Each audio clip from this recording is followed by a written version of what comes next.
अयोध्या रेसिपीमध्ये आपल्या सर्वांचं स्वागत आहे।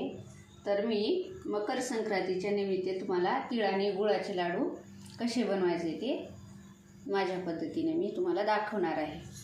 तर हे मी 2 ते 2.5 वाट्या ह्या वाटीनं तीळ घेतलेले आहेत आणि एक अशी गच्च वाटी भरून गुळ घेतलेला आहे। आता सुरुवातीला हे स्वच्छ धुवून ते तीळ घेतलेले आहेत मी वाळवायला टाकले होते आणि ह्याच्यात खडे थोडेसे म्हणजे निघू शकतात, तर ते आपण सुरुवातीला धुवून घ्यायचे, आधी वाळवायला टाकायचे। आता आपण ह्याला भाजून घेणार आहोत। आता ही कढई मी गरम करण्यासाठी ठेवलेली आहे। आता त्याच्यामध्ये मी हे तीळ टाकून घेते।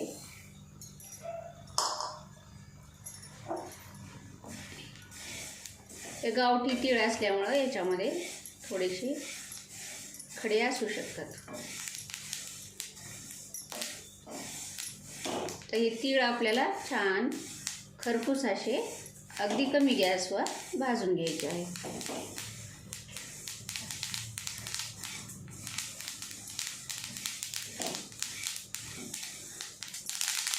हे बघा आपले तीळ कसे चटचट असे वाजत आहेत। आता ही आपली तीळ भाजलेली आहेत पूर्णपणे। आता आपण याच्यामध्ये काय करणार आहोत, हा जो गूळ आहे त्याच्यामध्ये मी टाकून घेणार आहे।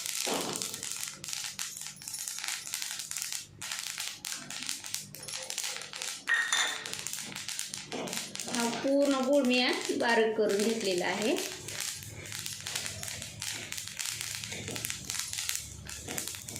तर हे गूळ वितळेपर्यंत त्याच्यामध्ये छान मिक्स होईपर्यंत आपल्याला हे हलवून घ्यायचं आहे। हे बघा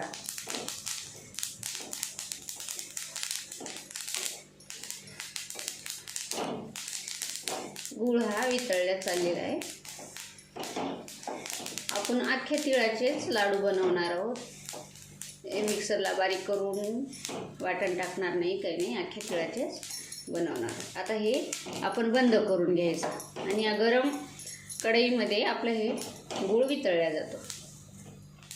हे बघा हे असे तिळाचे लाडू खूप खायला खमंग असे लागतात, खरपूस पण होतात।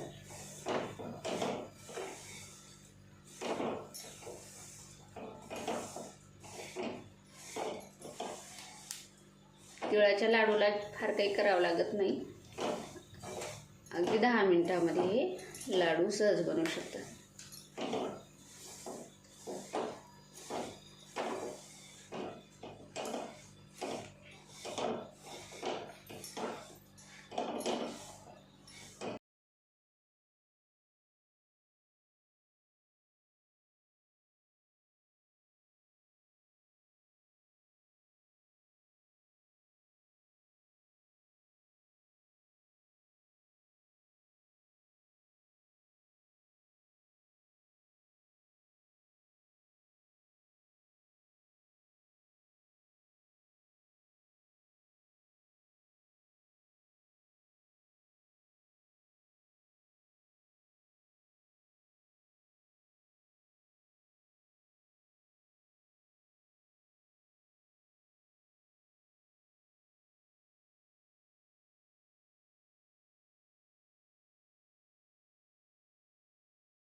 हे बघा, अशा प्रकारे मी तिळाचे लाडू बनवलेले आहेत. याला जास्त काही वेळ लागलेला नाही, अगदी 10 मिनिटामध्ये झालेले आहेत.